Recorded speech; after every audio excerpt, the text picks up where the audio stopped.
Go. Okay, y'all. So we went to go see my mom's, and we felt that we needed to do a part two because my mom's like, "What? Imprinting's been going on for years. You know, it has to do with this, that, and the third." And I neglected to point out the fact that Chastity and I are not crazy. No. Imprinting, again, is a psychological thing. But it also, what a lot of people need to understand is that if a woman is imprinting, let's go back to the study that they did on the panda bear. You know, I like saying my feel about panda bear.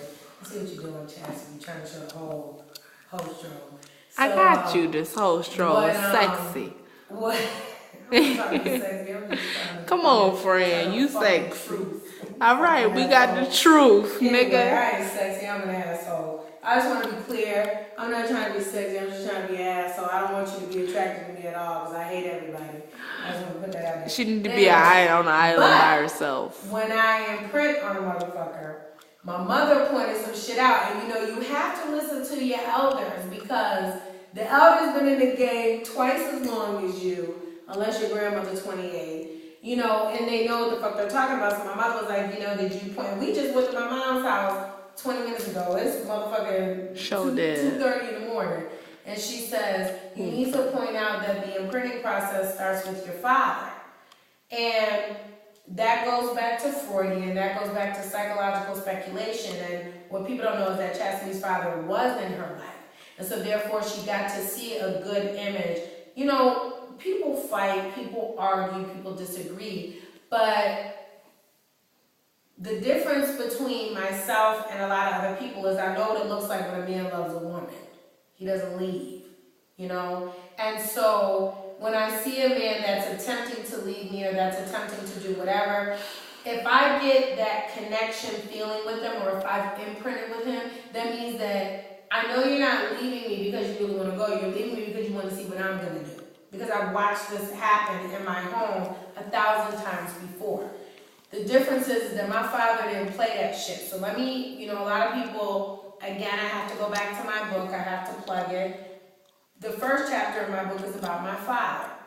My father, I don't give a fuck if you came and told me that motherfucker murdered 77,000 people. I'd be like, my dad's fucking awesome. You go fuck yourself and die. That's what I would tell you because my father is perfect in my eyes in every single fucking way. My father loved my mother. My father never, in the history of niggerdom, and that is a whole nother definition, cheated on my mother. My father was about the family. He was about women being women and men being men.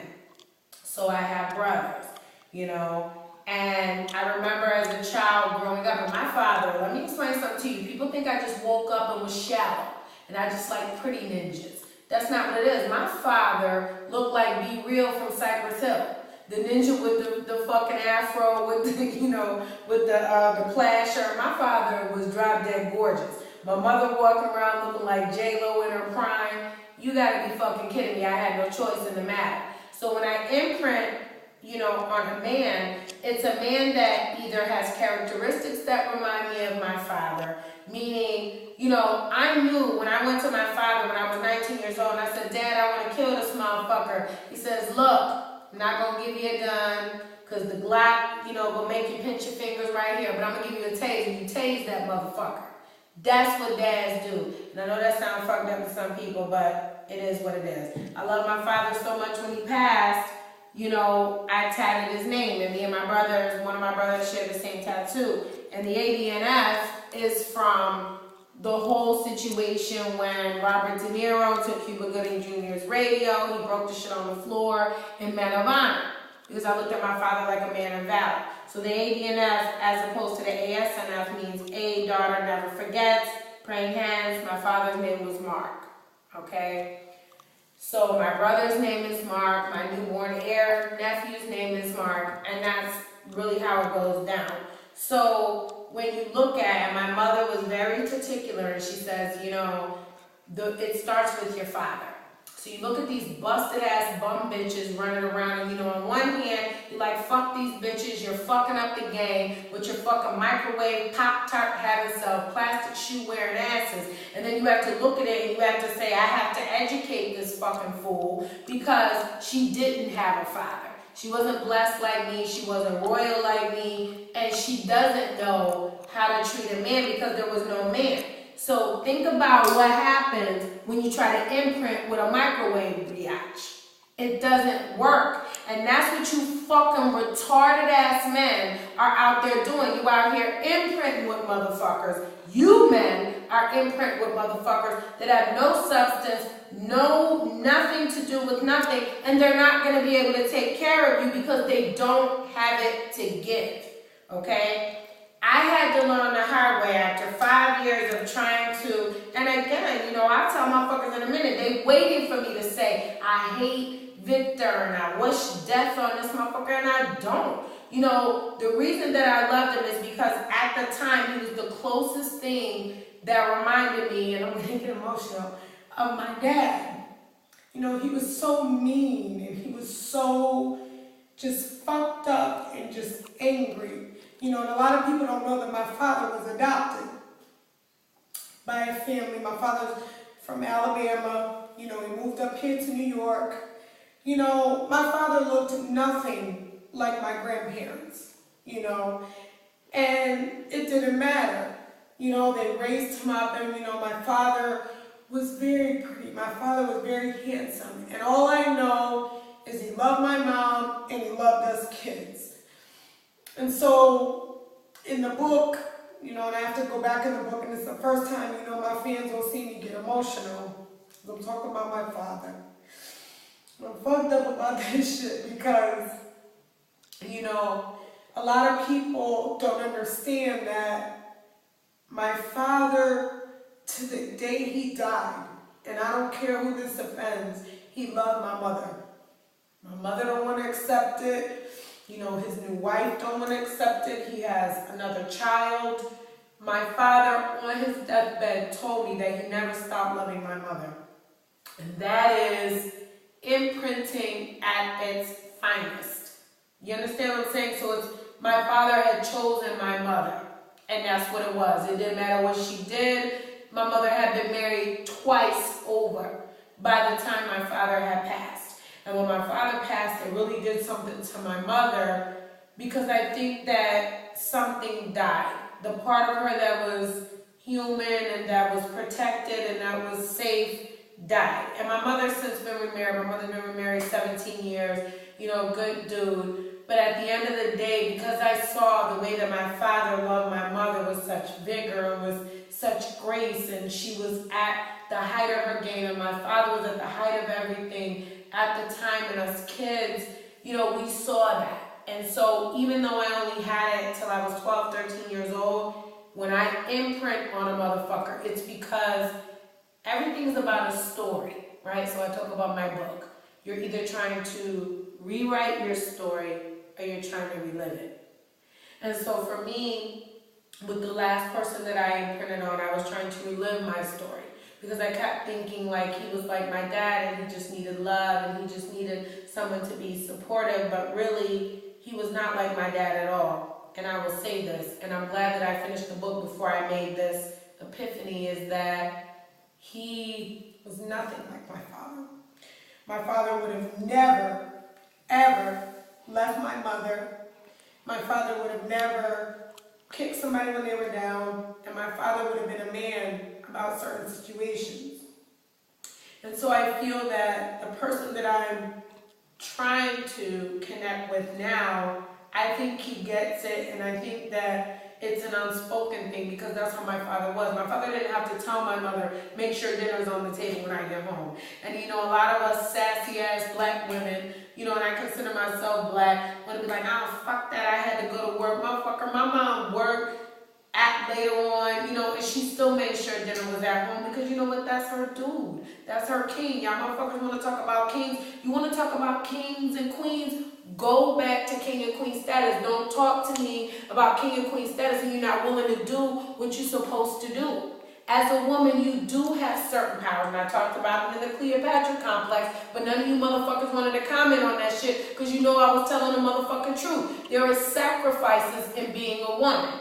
One of the sacrifices that you have to make is sometimes you have to stand down, not dumb down, but stand down and let the man be the man. I just had a motherfucker the other day, you know, I was having a bad day, and the only person that I wanted to talk to was him. And I said to him, you know, I had a fight with my mom, my house is fucked up, I need renovations, I need to finish. And the first thing he said is, where are you? You know, and then he said, you know what, if it's about the house, me and my buddy will come and we'll fix the house.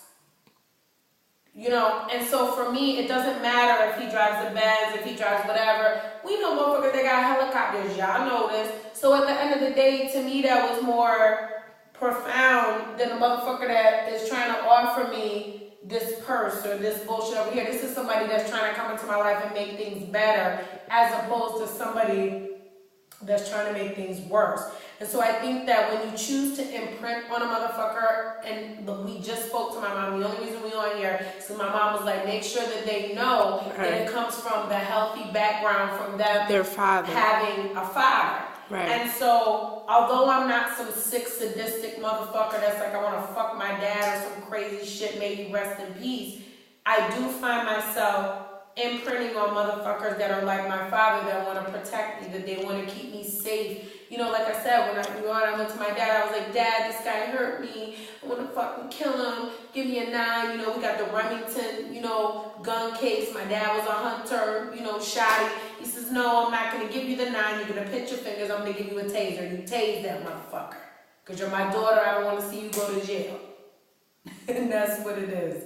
So at the end of the day, y'all saw me get emotional. I'm not this mean, crazy, angry bitch, but I come from good stock. So at the end of the day, you know, when people say game, recognize game, fuck game, real, recognize real. When you're imprinting on a motherfucker, if you know, these women can't imprint on motherfuckers if they never had the example to imprint on. So as a woman, I'm saying to you men that are fathers, get with your daughters. Make sure that your daughters, your nieces, your whatever, and that's one thing I will give Pink Toothbrush / Victor credit for. He does try to make an impact in his niece's life, and she does look at him as a father figure. I will give him credit for that. I had no malice towards that motherfucker at all. I only said that I hated him because I loved him so much, and I want to be clear on that.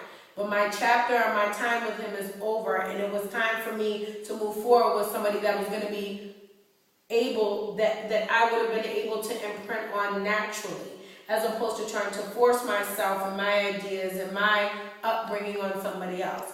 So imprinting is a real thing.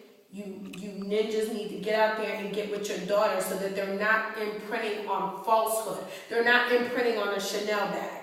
And the Chanel bag is what's getting them high. They're not imprinting on this raggedy motherfucker that's on the corner selling fucking bullshit.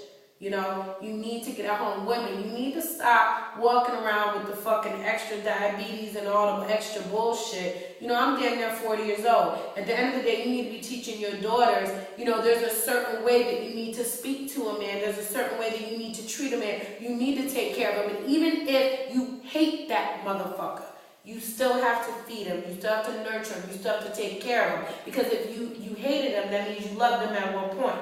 Don't be stupid. Don't be silly. And I learned that just from my own mother, who told me to come back and make this tape and let you women and you men know that imprinting starts at home. So if a man is to imprint on a woman, it means that he's imprinting on a woman that is like his mother. Okay? If a woman is imprinting on a man, it is because she is imprinting on a man that resembles her father, because that is her first love and that is where she feels safe. And that's all, y'all. Thank you. And good night. Don't tell nobody I'm fucking being emotional and shit. Fuck y'all.